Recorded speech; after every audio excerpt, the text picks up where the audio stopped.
Les amis, j'espère que vous allez bien. Alors aujourd'hui, on se retrouve pour une petite vidéo vlog mécanique à la ferme, donc dans le nouveau garage secondaire qui est ni plus ni moins que la grange, puisque j'ai un léger souci mécanique.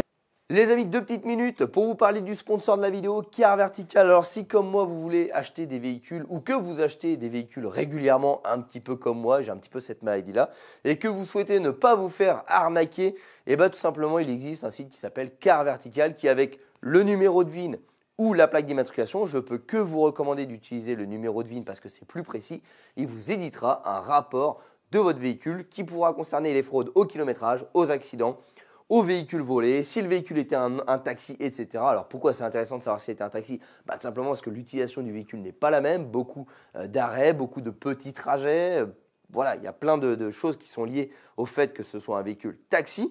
Et donc vous pouvez voir, j'ai effectué également lors de l'achat de ma Tesla un rapport Car Vertical qui était vierge. Alors forcément je m'y attendais, la voiture était en parfait état, quasi neuve. Mais ce n'est pas une chance exacte, elle pourrait être quasi neuve, qu'elle pourrait déjà avoir été magouillée ou accidentée. Par contre, à l'inverse, je vous mets tout de suite un rapport de Car Vertical d'une Tesla Model S qui coûte quand même plus de 130 000 €, qui a été malheureusement maquillée, magouillée et avec des défauts majeurs tels que l'accident. Donc les amis, bien évidemment, Car Vertical, vous avez 20% de remise avec le code GLB. Vous avez le lien et le code en description de la vidéo. Et surtout, n'hésitez pas, c'est une petite somme qui peut vous faire économiser beaucoup d'argent. Les amis, on continue la vidéo. Alors vous saviez, dans une précédente vidéo était sorti le fait que j'avais racheté un tracteur avec la maison pour pouvoir entretenir un petit peu les presque 4 hectares de terrain. Parce que bon, au tracteur tondeuse, ça a été un petit peu compliqué. Alors, j'ai pas pris le temps de faire les vidanges, etc. puisque c'était le lendemain de la vidéo. Je voulais tester le tracteur.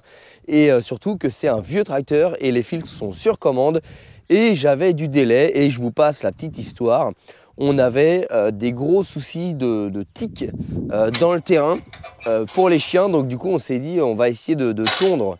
On va essayer de tondre tout ce qu'on peut pour un petit peu baisser les tiques. Voilà, c'est aussi simple que ça. Je vous fais l'histoire courte. Et du coup, vous voyez derrière moi, j'ai attaqué de tondre la parcelle. Là-bas, bon, ça fait vite de la surface. Hein. Il y a énormément de volume. Et pourquoi je n'ai pas terminé ? Non pas parce que j'avais plus de carburant, non pas parce que j'avais pas le temps, mais parce que j'ai eu un léger problème mécanique. En fait, j'ai eu la jauge de pression d'huile qui est tombée. Et donc direct, j'ai coupé. Et je me suis dit, ouais, c'est bizarre parce qu'il n'y a pas 50 solutions quand on a un problème de pression d'huile. C'est soit que le moteur il a un BIMS, mais du coup, vu qu'il marchait bien avant, j'y croyais pas.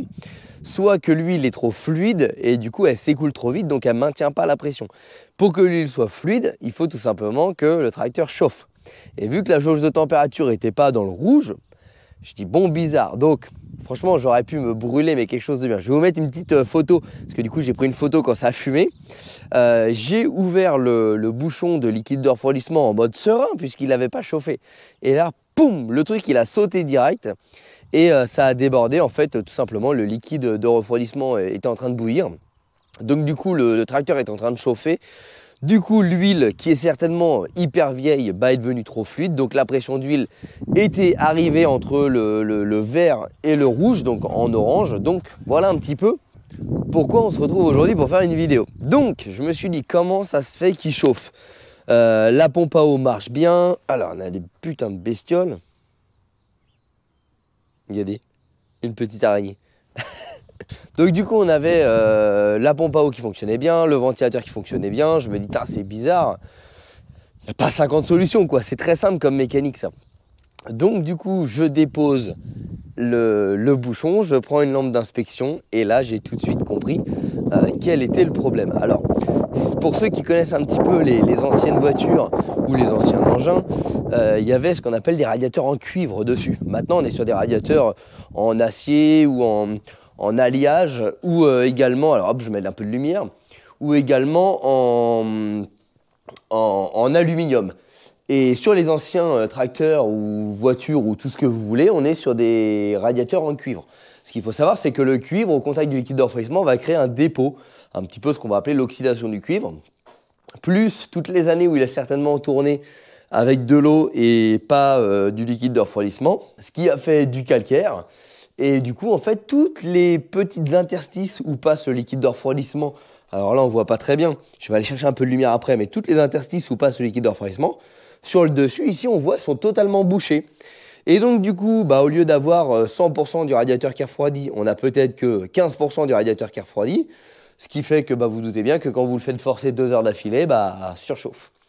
Donc du coup aujourd'hui, avant d'attaquer la révision du tracteur, on va faire une petite vidéo réparation. Donc bien évidemment, j'ai regardé si le radiateur se faisait, le radiateur ne se fait plus, il fait que de l'adaptable, donc avec les nouveaux matériaux d'aujourd'hui. Ça coûte quand même 380 € hors taxe. Donc bon, j'ai déjà pas payé cher le tracteur, ça me ferait un petit peu chier de mettre aussi cher dans un radiateur. Mais si on n'a pas le choix, on n'a pas le choix. Mais du coup, je veux quand même me laisser la chance de pouvoir essayer une réparation. Donc, mon idée aujourd'hui, c'est de déposer le radiateur, de mettre un mélange d'acide et d'eau dans le radiateur pour dissoudre la merde qu'il y a dedans. Donc, le laisser baigner 1 à 2 heures. On va faire cette vidéo-là sur 2 jours. On va laisser baigner l'acide avec l'eau dans le radiateur pour essayer de dissoudre tout ça. On va rincer après, nettoyer au géo de pression à l'intérieur, etc. Et ensuite, vu que je sais que je n'aurais pas réussi à retirer 100% de la crasse, on viendra mettre un produit qui est censé nettoyer les circuits de refroidissement et on va essayer de faire tourner le tracteur dessus tout simplement en prenant soin de faire attention à la montée en température de l'eau. Une fois qu'on aura tourné 2, 3, 4 heures avec ce produit-là sans que ça chauffe, on revidangera le liquide de refroidissement pour cette fois-ci contrôler que tout est bien nettoyé, je l'espère, et pouvoir remettre du liquide de refroidissement au lieu de l'eau, puisque là on va mettre de l'eau, on ne va pas gâcher du produit, et espérer une réparation presque totale. Voilà, c'est un petit peu l'idée que j'ai aujourd'hui, donc les amis, je ne suis pas convaincu à 100% que ça marche, mais j'ai envie de tenter. Donc c'est parti, let's go, je vais chercher de l'éclairage et on attaque la méca. Bon alors, les amis, ce qu'il faut savoir aussi, c'est que là, je n'ai pas encore du tout aménagé la grange. Et du coup, je n'ai pas d'électricité dans la grange, j'ai que quelques éclairages. J'ai une prise qui malheureusement me sert à recharger des batteries parce que j'ai besoin de batteries. Donc du coup, je vais en profiter. Il y a Alpower, là je vous mettrai les liens en description de la vidéo, qui m'a envoyé une espèce de power bank, un groupe électrogène sur batterie qui peut marcher également avec le soleil. Donc je vais en profiter, je vais pouvoir l'utiliser pour avoir du courant dans la grange. Donc vous allez certainement le voir dans plusieurs vidéos. Ça va me permettre également de le tester. Ça fait 2000 watts. On peut brancher un panneau solaire dessus pour le recharger ou bien directement le mettre sur le 220 de la maison. Donc c'est un petit groupe comme ça, on a des prises 220, on a de l'USB type C, de l'USB. On peut recharger, donc là ici on a un petit écran qui va nous permettre simplement de choisir courant alternatif ou courant continu. Donc là, je vais brancher la lumière Milwaukee dessus et puis à peu près tous les outils que je vais avoir besoin puisque pour le moment, on va travailler un petit peu comme ça au garage. Ça va me permettre de pouvoir le tester et de vous dire du coup dans la vidéo si c'est intéressant ou pas parce que je n'ai pas de courant. Voilà.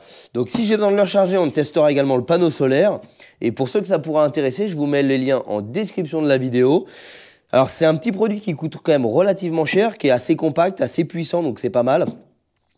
Qui peut être utilisé notamment beaucoup en camping, caravaning, etc. Mais aussi, comme moi, si vous avez un garage au fond du jardin et que vous n'avez pas de courant, aujourd'hui, installer du courant, ça coûte quand même relativement cher. Faire une tranchée, installer les compteurs, un électricien, etc. Alors, en toute sincérité, j'ai prévu de le faire, mais aujourd'hui, ça fait 15 jours qu'on est dans la maison, on a des priorités. Et donc aujourd'hui, je n'ai pas de courant, donc pendant au moins 1 mois, je vais travailler avec ce genre de système-là. Donc voilà, vous allez le voir plusieurs fois et vous pourrez me poser la question si oui ou non je trouve ça bien. Là, on va tester. Alors là, c'est pas vraiment... ce qui permettra de voir si ça marche super bien, parce que là, on est sur quand même un spot LED. Mais regardez, putain, comment le truc Milwaukee, il envoie du pâté. Franchement, il est génial, ce spot. Là, au moins, on travaille avec de la lumière. Alors, là, je vais vous poser, parce qu'aujourd'hui, je suis tout seul pour vous filmer tout ça. Donc, c'est un petit vlog. Le radiateur est ici. Je vais juste essayer de vous montrer si c'est possible dedans. Et vous allez comprendre le problème. Alors, hop là. Est-ce qu'on va bien voir? Alors là, je ne sais pas si vous voyez bien, mais en gros, on a plein de merde dedans. Alors, j'ai refait le niveau pensant que c'est un problème de niveau, mais en fait, tous les interstices sont complètement bouchés. Alors, c'est parti. Là, ça doit se démonter pour sortir ça. Là, j'ai commandé tous les filtres, mais c'est une calamité. C'est une calamité, c'est un vieux coucou. Et pour avoir les pièces, tout est sur commande. Ça va faire 1 semaine que j'attends. C'est la galère. Oula, il y a du monde là-dedans. Il y a du monde là-dedans. Bon, comme ça, voilà. Hop. On va en profiter pour nettoyer tout ça avant de remonter. Là, ça doit s'ouvrir. Comme ça. Voilà, parfait. Ouh là, le beau bourdon qui arrive. Alors là, par contre, ça va être un régal pour faire de la mécanique là-dessus. La place qu'on a, pof, on fait le petit réglage culbu là, nickel. On va être bien, ça va être pratique. Bon, moi, vous avez compris, c'est lui qui me pose problème. Sur le devant, j'ai 2 vis qui sont des tire-fonds, donc qui n'ont rien à faire là. Qui vont peut-être me permettre d'accéder à quelque chose. C'est pas plus étonnant que ça chauffe, vous voyez, toute la merde qu'il y a déjà. En plus d'être bouché à l'intérieur, il est totalement bouché en façade. Donc en fait, il y a un nettoyage intérieur, mais aussi un nettoyage extérieur à effectuer. Donc là, on va retirer les 2 batteries ici. Ça doit être monté en 24 volts. Et peut-être que ça pourra sortir en direct sur les côtés. Il y a des vis de 8 qui tiennent le radiateur. Allez, on tente ça. Voilà, on va essayer de continuer de démonter la face avant. Bon, l'avantage de travailler sur un tracteur, c'est qu'il y a de la place. C'est pas comme une voiture où on galère à passer. Là, puis on est aussi un petit peu moins soigneux parce que bon, finalement, ça reste un vieux coucou. On prend pas les mêmes précautions, il faut être totalement honnête. Bon, je vous avoue que j'avais pas du tout prévu de faire ça dessus. Et qu'accessoirement, j'avais plus prévu de faire une simple révision et roule ma poule. Et en fait, me voilà parti à le réparer. J'espère vraiment qu'on va pouvoir récupérer ce radiateur-là. Je vous avoue que pour l'instant, je suis un petit peu pessimiste. Mais bon, j'ai quand même envie d'essayer parce que j'avais pas du tout prévu ce budget-là. Donc ça m'arrangerait bien qu'on arrive à le réparer. Parce qu'entre l'appel, l'entretien de l'appel, le tracteur, l'entretien du tracteur, ça fait vite des sous tout ça, moi je vous le dis. Bon, ça va peut-être permettre aussi de lui faire un petit coup de propre parce que là, c'est bien dégueu aussi tout ça. Je vais mettre les batteries en charge en attendant aussi. Que ça va permettre de redonner un petit coup de neuf aux batteries avec les chargeurs intelligents. Chargeurs intelligents de chez Topdon que je vous mettrai en lien de la vidéo, qui sont disponibles sur notre boutique officielle www.metalgarage.fr si vous souhaitez. Ça permet de désulfater les batteries et ça leur redonne un petit peu d'espérance de vie. Alors encore une fois, si votre batterie est morte, il n'y a pas de produit miracle, je le dis à chaque fois, mais ça peut quand même faire quelque chose de sympa. Vous voyez, c'est quand même bien cracra. Il y a bien, allez, je dirais un quart du radiateur qui est obstrué ici, plus toutes les interstices qui sont toutes dégueulasses, plus les conduites dedans qui sont bouchées, pas étonnant qu'il n'y a rien qui marche. Donc là, j'ai l'impression que c'est les petites vis ici qui tiennent le radiateur, donc on va essayer de les retirer et voir ce que ça nous donne. Bon les amis, j'ai le plaisir de vous annoncer que la mécanique tracteur, c'est pas compliqué. C'est exactement comme la voiture. Tu sais, au début, avant de démarrer, tu te dis, bon, je démonte ça, et puis c'est bon, j'y ai accès. Et puis à la fin, tu finis par démonter toute la voiture parce que tu n'as pas d'accès. Et ben voilà, c'est exactement ce qui s'est passé. Pour juste retirer les vis qui tiennent le radiateur, ben, j'ai été obligé de retirer tout l'avant du tracteur puisque je n'avais pas accès aux vis. Oh, remarque, au moins maintenant, il y a de la place pour travailler, c'est ce qu'il faut se dire. Donc du coup, je crois que le tracteur va rester comme ça tant que j'aurai pas fini la révision. Parce qu'au moins, quitte à avoir tout démonté, au moins j'ai vraiment l'accès pour faire toutes les vidéos. Donc là, aujourd'hui, on va vraiment se concentrer sur la partie radiateur refroidissement. Et puis vu qu'après, on va faire tous les filtres, on va faire le réglage culbuteur, etc.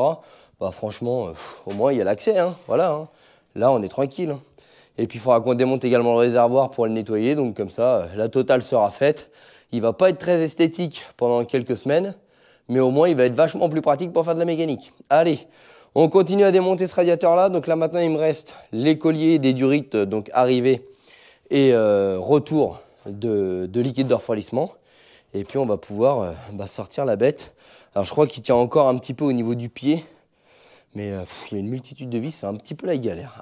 Bon, histoire de continuer dans la galère, parce que c'est forcément comme ça, les vieux engins. Le radiateur, les deux dernières vis du dessous qui tiennent le radiateur sur le châssis sont complètement rouillées, ce qui fait que la tête a lâché. Donc on sort la disqueuse et du coup on va également en profiter pour tester la petite batterie groupe électrogène, appelez ça comme vous voulez. Donc là on est sur une disqueuse 900 watts. Alors pour ceux qui connaissent un petit peu les disqueuses, ça consomme pas mal. Donc les amis, on va tester, on va voir si ça suit. Allez, Ça permet de pouvoir tester le matos en même temps. Bon, n'empêche que c'est bien pratique ce genre de petit truc là. Parce que si quand vous n'avez pas d'électricité. Alors, let's go.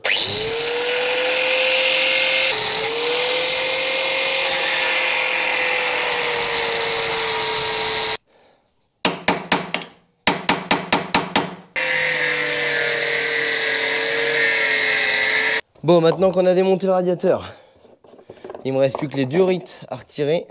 Donc là, on va attaquer. Là, c'est le moment où tu as peur que le robinet il te casse dans les mains.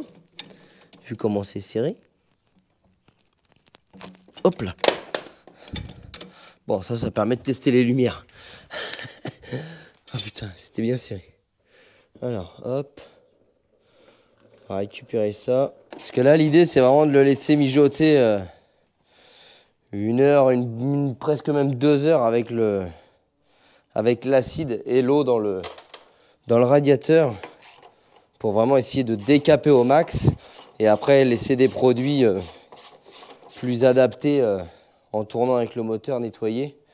Mais bon, là, je peux vous dire qu'avec la lampe, vu ce qu'on voit dedans et comment c'est bien bouché, je tente même pas d'abord laisser avec le produit. Parce que je vous ai déjà dit, des produits miracles, ça n'existe pas. Et là, si je voudrais juste nettoyer avec un produit, il faudrait vraiment un miracle.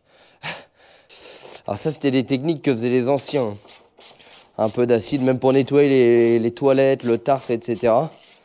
Est-ce que maintenant, j'arrive à laisser ça sur place et sortir le radiateur? Oui, sous condition que je retire cette durite. Hop là. Voilà. Alléluia. Il est sorti. Le radiateur est sorti. Alors je vous montre un petit peu. Là, c'est la face moteur. Donc là, on voit bien qu'honnêtement, bon, elle est un petit peu sale, mais rien d'alarmant pour un radiateur qui a 60 ans. Alors ce que j'avais pas vu avant de démonter, c'est cette face-là qui était totalement obstruée. Vous voyez, on voit même pas à travers ou que très faiblement. Je dirais qu'il y a 50% qu'on voit pas à travers.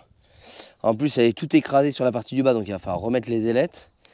Et dedans, je sais pas si vous voyez bien, mais c'est totalement rempli de merde. Donc là, l'idée, c'est que je bouche la durite là. Je remplis d'acide et d'eau par ici. Je bouche également là. Je le secoue. On laisse tranquillement agir. Et d'ici 2-3 heures, on vidange. On rince au tuyau d'eau pour, avec la pression, éjecter au maximum. Et puis après, on verra si la chance est avec nous. Bon, alors étant donné que j'ai rien trouvé pour boucher les orifices, et ben on va le faire d'une autre manière. On va mettre le bouchon ici. Tac. Voilà. Ici, on va mettre le radiateur comme ça. Voilà. Donc là, on prend l'acide. Alors attention sur l'acide, je ne sais pas si c'est important, mais c'est toujours marqué de verser l'acide dans l'eau et pas l'acide et pas l'eau dans l'acide. Alors me demandez pas pourquoi, je ne suis pas chimiste. Mais bon, je pense que ça doit avoir une influence. Donc là, j'ai mon premier litre. On va l'injecter dedans. Tac.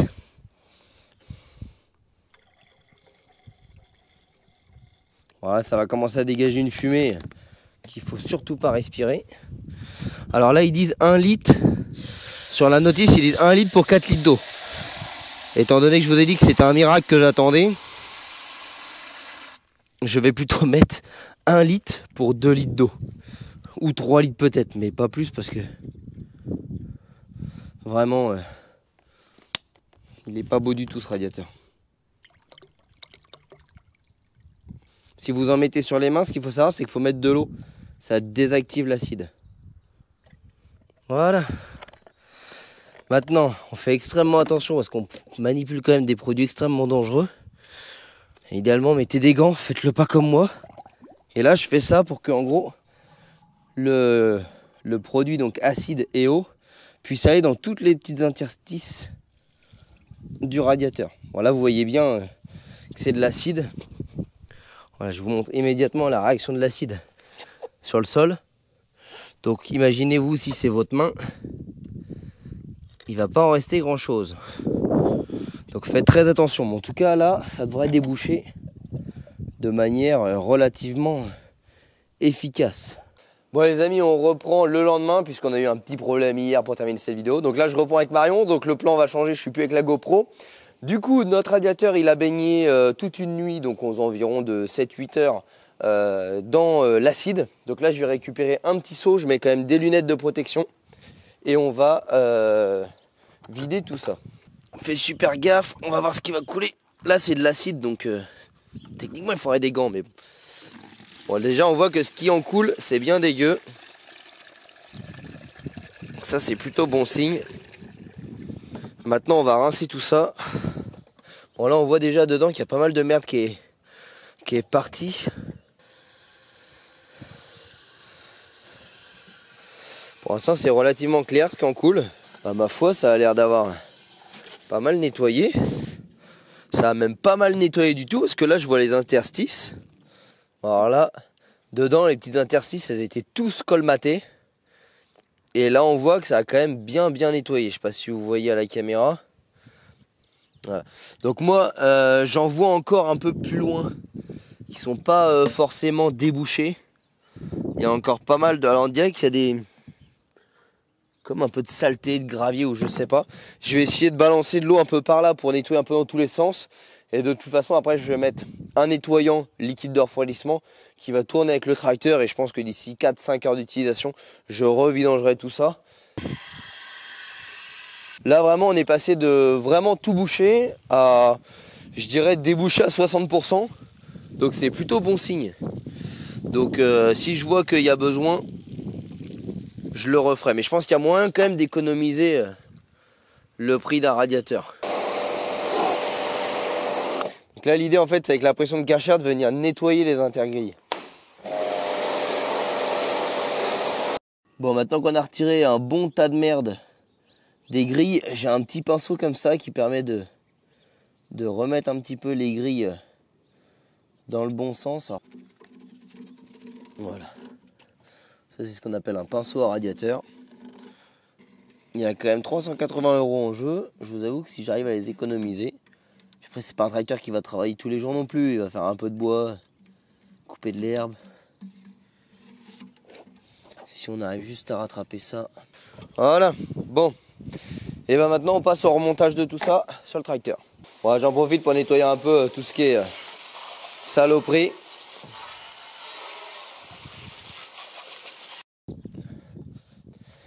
Bon.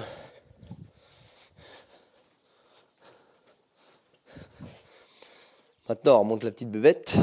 Hop là.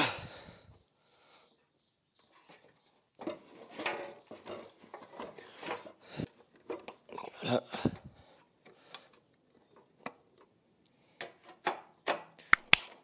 Bon maintenant on reconnecte nos durites. Et après le temps de remonter la batterie etc. on va mettre en eau. Comme ça va commencer à se purger tranquillement. Donc comme je vous ai dit le tracteur je ne remonte pas tout ce qui est carénage. Parce que j'attends tous les filtres qui doivent arriver. Donc plutôt que de démonter pour redémonter, sachant qu'on va faire les caches culbus, etc. Au moins tout est accessible. Et dans la dernière vidéo, on s'occupera de remonter tout ça.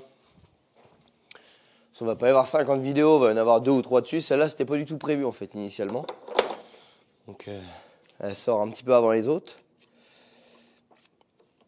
On va faire les fluides, les filtres, une révision, joindre que tout, pas n'importe quoi. On va faire réglage de culbuteur.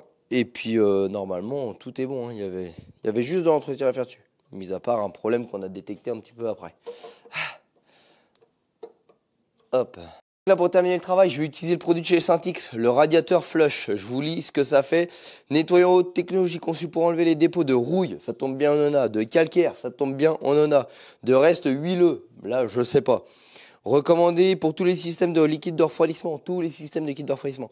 Mettez la commande de chauffage en dispositif chaud, ouvrir et vidanger le système. Une fois vide, refermer le système, mettre le radiateur flush et compléter avec de liquide de refroidissement ou de l'eau. Redémarrer le moteur et laisser tourner au ralenti pendant 20 minutes, vidanger et rincer à nouveau. Système et remplir le nouveau liquide de refroidissement. 400 ml suffit pour 10 litres de liquide. 400 ml. Bon, vu qu'ils disent 20 minutes, j'étais parti pour le faire genre 20 heures, mais je me dis c'est peut-être beaucoup. Donc ce qu'on va faire, c'est qu'effectivement on va pas mettre de liquide de refroidissement. On va se le garder Et vu que je dois finir de tondre l'herbe, on va tester. Du coup, il me reste à peu près 1h30 de boulot. Donc pile de quoi faire chauffer, parce qu'au bout d'1h15, il a commencé à chauffer. Au bout d'1h30, il a implosé. Donc du coup, ça va se passer à peu près comme ça. Donc on va mettre un petit peu d'eau. On va mettre ça qui va jusqu'à 10 litres. Alors.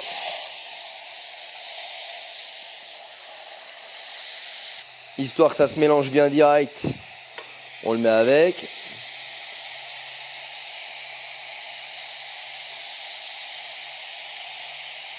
Là, c'est remplissage par débordement, donc on se pose pas trop de questions. Voilà, comme ça au moins la vidéo leur a permis de faire un test produit. Donc là maintenant, on va bien voir l'efficacité de ce produit-là, étant donné qu'on a nettoyé absolument tout le circuit. Puis avec de l'acide, donc autant vous dire que... Alors ne le faites pas sur vos voitures, etc. Là, c'était vraiment une technique d'ancien, sur un truc d'ancien, avec, je dirais, la dernière solution possible. Donc si ça marchait pas ou que ça me niquait le radiateur, en soi, je perdais pas grand-chose. Fallait que je l'essaye. Ah bah c'est pas impossible que le radiateur soit percé. Hein. C'est pas impossible que le radiateur soit percé. Ça se trouve, il y avait tellement de merde que ça colmatait les fuites. Et du fait d'avoir réparé, d'avoir nettoyé, ça libère les fuites. C'est pas impossible. Bah du coup, si c'est ça, ça va résoudre le problème. Et t'avais pas le truc anti-fuite là? Non mais là, on va pas commencer à réparer de tous les côtés. Hein. Si ça marche plus, ça marche plus. C'est vrai que ça a l'air de bien couler quand même. Ah et là, je pense que le radiateur, malheureusement, il est secoué. Vu comment ça coule. À mon avis, vu qu'il y avait des interstices de bouchée. Mais il devait déjà perdre du liquide de refroidissement parce que dans les bidons laissés avec le tracteur, il y avait un bidon tout neuf de liquide de refroidissement. Donc ça se trouve, il y avait déjà une petite fuite et le fait de l'avoir nettoyé, bah, on est passé d'une petite fuite à une grosse fuite. C'est pas impossible. Ah oui, d'accord, oui, si c'est bon, il fume bien, très bien même. Il est rempli d'eau. Ah, le radiateur, il est mort. On le voit là. Regardez, c'est rempli. Là, ça fuit total. En fait, c'est la soudure du radiateur. La vidéo s'achève. Bah si, c'est réparable. Hein. Tu l'emmènes chez un spécialiste du radiateur, c'est réparable. Hein. Ça va te coûter 300-400 euros. Du coup, autant en acheter un neuf, quoi. Bon, bah voilà. Malheureusement, la vidéo s'achève brutalement aujourd'hui. On a gâché un radiateur flush qu'on n'a pas pu essayer. Je suis déçu. Je suis déçu parce que je pense que c'était un bon produit qu'on pouvait tester. Et malheureusement, là, le radiateur en a décidé autrement. Donc, je ne vais pas perdre mon temps. Heureusement qu'on n'a pas mis de liquide de refroidissement. On va laisser ça. Et puis, j'ai fait tout ça pour rien. On va racheter un radiateur neuf et on va monter un radiateur neuf. Voilà. La boucle est bouclée. 1 litre d'acide, un produit, 2 jours de travail. Pour malheureusement rien. Et à mon avis, j'ai aucun doute qu'il était déjà fuyard. Parce que regardez, il y avait ça avec 25 litres de liquide de refroidissement. Donc, à mon avis, il devait perdre un petit peu. Ils en remettaient au fur et à mesure, mais vu qu'il était totalement bouché finalement. Le fait de l'avoir débouché a accentué la fuite et puis c'est fini. Puis, le problème c'est que faire réparer le radiateur va me coûter le prix d'un radiateur et vu l'état du radiateur de base,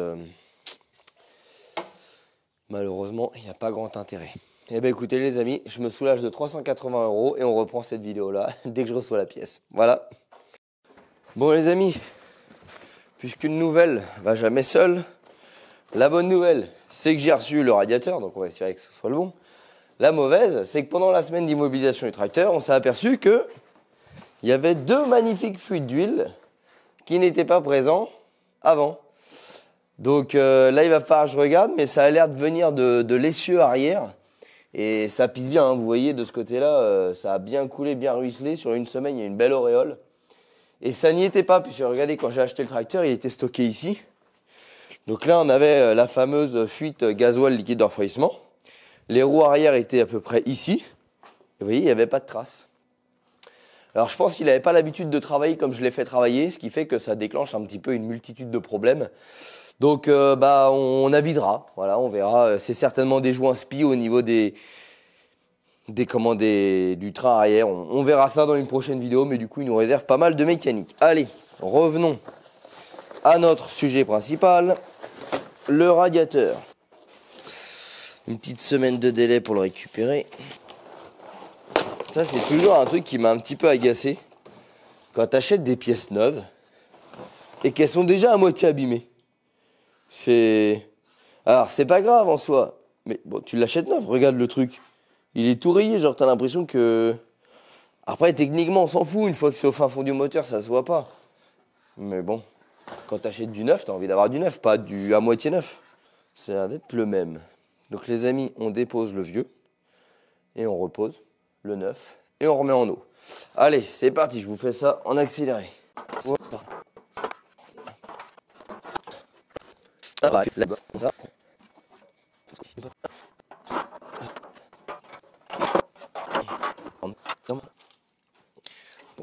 On a quand même dû faire quelques petits ajustements de dernière minute. Ce qui n'est pas exactement comme l'autre, c'est un adaptable et non un identique.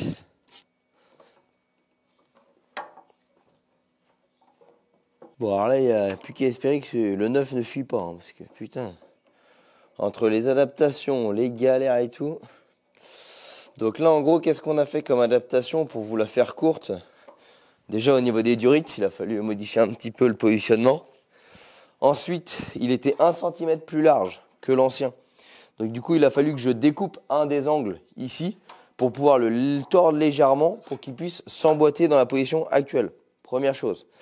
Deuxièmement, les têtes de vis en dessous ne sont pas les mêmes, donc il a fallu adapter. Troisièmement, l'écartement du côté du radiateur ne sont toujours pas les mêmes, ce qui fait qu'il a fallu que je torde un petit peu cette pièce-là pour pouvoir l'adapter. Du coup, je ne peux pas mettre toutes les vis, mais ça suffira largement pour contenir le flux d'air.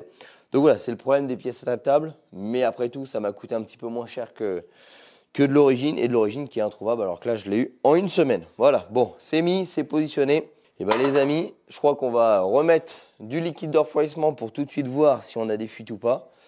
Et ensuite, on n'ira pas rouler parce qu'aujourd'hui, c'est la catastrophe niveau météo, et que tant qu'il est démonté comme ça, je vais continuer les vidéos méca. Donc là, dans le prochain épisode, on se retrouvera, si j'arrive à ouvrir le bouchon, pour s'attaquer à l'entretien fluide moteur de ce tracteur. Ok, tac, voilà. Ouais, franchement, je suis quand même un peu déçu parce que pour moi, c'est pas du neuf, ça, regardez. Le bouchon dedans, il est même dégueulasse, c'est censé être neuf. Donc c'est mal ajusté. Pour moi, c'est plutôt de la fabrication maison ou du reconditionné. Je l'ai acheté pour du neuf, compatible. Pas d'origine, mais neuf compatible. Du coup, c'est compatible qu'à moitié puisqu'il a fallu adapter. Il arrive, il est un peu abîmé. Bon, disons que je suis pas trop regardant parce que je l'ai payé un peu moins cher et que c'est un tracteur. Je vous avoue que ça aurait été pour une de mes voitures, j'aurais pas laissé ça là. Les amis, on va prier que ça fuit pas. On remet tout ça en liquide. À la base, je voulais juste tondre ma pelouse. Et après, comme à chaque fois, c'est parti en couille et il y a eu son lot de galère. Voilà. Alors, priez avec moi qu'il n'y ait pas de fuite parce que là, cette fois, je mets direct du liquide, je mets pas de l'eau. Stop. Mais non. Mais non. Mais non, mais c'est une blague, le truc neuf, il fuit. C'est pas au... Non, c'est pas au... Non, non, il fuit. Non, non, il fuit. Vous voyez la chance que j'ai là, regardez. Il est tout neuf. Tout neuf, quoi. Non, mais franchement, je suis au bout de ma vie, quoi, en vrai.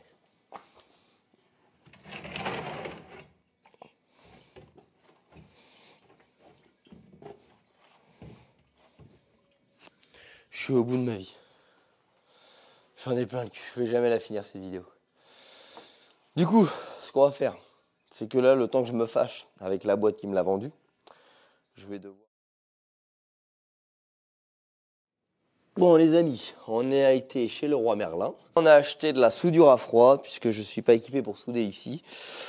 Du coup, on va tenter une réparation, puisque forcément, les gens à qui j'ai acheté ça sont d'une mauvaise foi hors pair.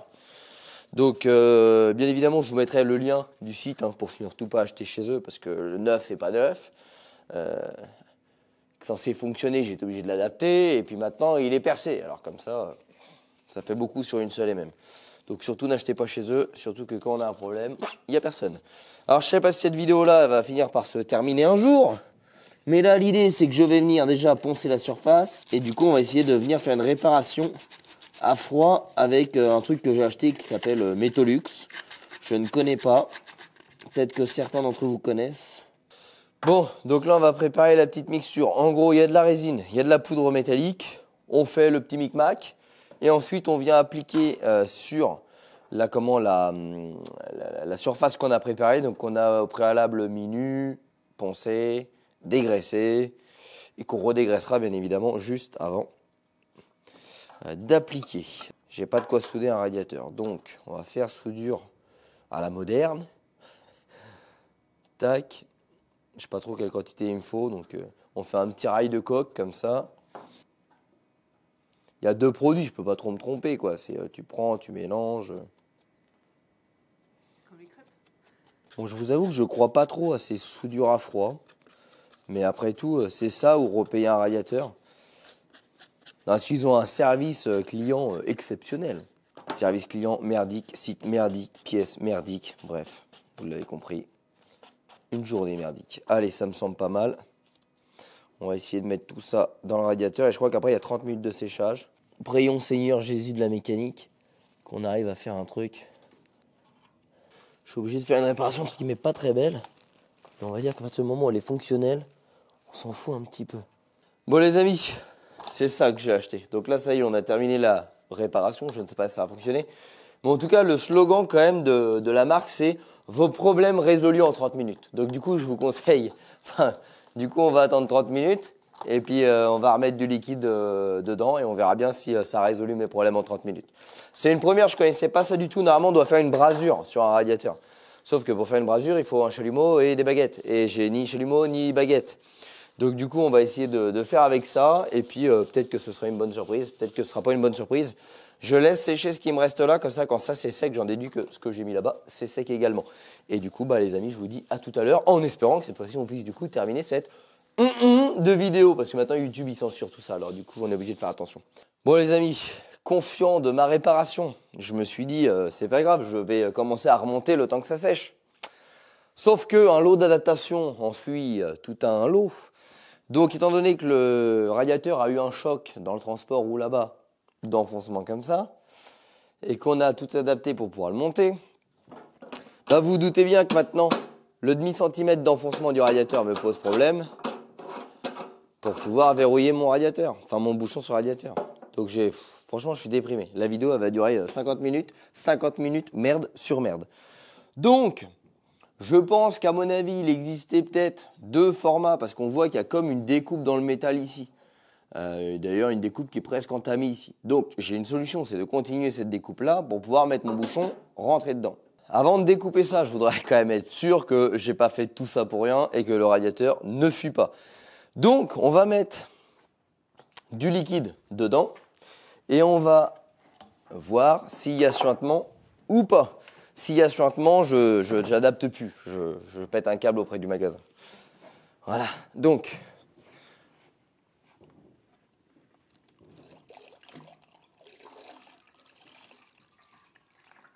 voilà, je suis gavé là. Je vous assure que je suis gavé. À la base, je voulais tondre. Et d'une tonte, je suis passé d'emmerde en emmerde. D'un problème de surchauffe à un radiateur bouché, à un radiateur finalement en gruyère. Puis à un radiateur reçu qui n'était pas le bon. Puis... ensuite, un radiateur qui est abîmé, qu'il a fallu adapter, qui au moment du montage fuit, que j'ai dû ressouder et qui maintenant m'emmerde encore parce que la partie haute a été également enfoncée. Donc, bref. Alors ce qu'on va faire, c'est que là, je ne vais pas démarrer le véhicule. Malheureusement, dans cette vidéo, déjà, elle va être trop longue. On monte, on vérifie si ça fuit en statique et on laisse comme ça. Comme ça, moi, je vais laisser une nuit complète pour vérifier qu'il n'y a vraiment pas de fuite. J'enquille la vidéo d'entretien vu que tout est démonté. Et une fois qu'on a terminé tout ça, dans la vidéo de fin d'entretien, on va tondre le champ en vérifiant et en espérant du coup que le problème est définitivement résolu. Donc, et je suis pile au max. Alors, tac, on va laisser comme ça. On ne touche plus à rien. Et les amis, je vous donne rendez-vous dans la prochaine vidéo où on va continuer la mécanique et où cette fois-ci on pourra faire un essai complet. Bon les amis, avant de clôturer cette petite vidéo, je vous fais un petit point sur ce groupe électrogène, batterie, appelez ça comme vous voulez, de chez All Power, puisque je sais que vous allez être nombreux à me demander ce que j'ai utilisé, où est-ce que vous pouvez le trouver, etc. Alors ils m'ont offert pour la communauté un bon de 20% que je vous mettrai en description de la vidéo, donc je vous mettrai le lien et le code promo bien évidemment en description de la vidéo. Ça reste un appareil qui est coûtant, hein, ça vaut plus de 1200 €, ça reste un budget, mais pour des utilisations comme moi, où vous n'avez pas encore l'électricité dans le garage, ou vous n'aurez pas du tout l'électricité dans le garage, parce que c'est pas forcément simple d'amener de l'électricité, ça reste quand même super pratique. Vous avez pu le voir, on peut mettre des disqueuses dessus, on peut mettre des lumières, ça fait 2400 watts, donc il n'y a vraiment pas de problème là-dessus. On a un panneau solaire qui est ici pour recharger, donc vous allez certainement voir dans d'autres vidéos, puisque je vais être obligé de l'utiliser dans d'autres vidéos, puisque je n'ai pas encore d'électricité dans la grange et que je vais filmer avant d'avoir de l'électricité. Donc vous allez pouvoir recharger avec le panneau solaire qui fait 120 watts et le câble. Sinon, vous avez un câble directement type ordinateur qui vient se brancher derrière et vous pouvez le rebrancher sur le 220 de la maison. Franchement, vous faites largement plus d'une journée de boulot en mécanique avec ça. Moi, j'ai fait 2 ou 3 jours. Après, j'ai pas eu un usage intensif. Le seul point négatif de ce type d'appareil-là, c'est les résistances. Si on met des radiateurs, etc., ça consomme vite beaucoup de courant. Mais en tout cas, c'est hyper pratique. Ça fait aucun bruit. Ça fait un petit peu de bruit quand vous le mettez en charge, notamment quand j'avais la disqueuse, la lumière, etc. Personnellement, dans un atelier, ça ne dérange pas du tout. Et je pense qu'on va également l'utiliser quand on va partir un petit peu en road trip avec le Ford et notre toile de tente sur le dos. Mais en tout cas, j'aurai bien le temps de vous en reparler. Les amis, on clôture sur le tracteur. Alors, vidéo très longue, je suis désolé, c'était pas du tout prévu comme ça. Je vous dis, à la base, il n'y avait pas de vidéo prévue puisque je devais juste tondre ma pelouse. Et puis, de galère en galère, on a enchaîné les galères. Donc, c'est même pas terminé puisqu'il va falloir quand même un petit temps de vérification avant de clôturer tout ça. Donc les amis, je vous donne rendez-vous dans un prochain épisode où on s'occupera de l'entretien moteur, pompe à injection, peut-être de la boîte de vitesse si je reçois les fluides. Sinon, il y aura un 3e épisode là-dessus. Et à ce moment, lors du 2e épisode, on vérifiera si ça ne chauffe plus et si ma réparation soudure à froid fonctionne. Parce que c'est une première pour moi, vous voyez. Et ça a l'air de tenir même sur le carton. Et peut-être que ça pourra en aider plein d'entre vous qui potentiellement peuvent sur une voiture, un tracteur, un engin, casser un carter moteur, un radiateur d'huile, etc. Donc dans mon malheur, ça me permet aussi de pouvoir tester des produits et peut-être, qui sait, un jour les rentrer sur metalgarage.fr si vraiment ils sont géniaux. Les amis, merci à tous d'avoir suivi cette petite vidéo. N'hésitez pas à nous rejoindre sur les réseaux sociaux, Facebook, Instagram. Tous les liens sont en description de la vidéo. Et bien évidemment, pense à t'abonner en mettant la petite cloche sur la petite chaîne YouTube pour pouvoir suivre un petit peu mes péripéties ou plutôt mes emmerdes sur mes engins agricoles. Allez les amis, à très bientôt. Ciao.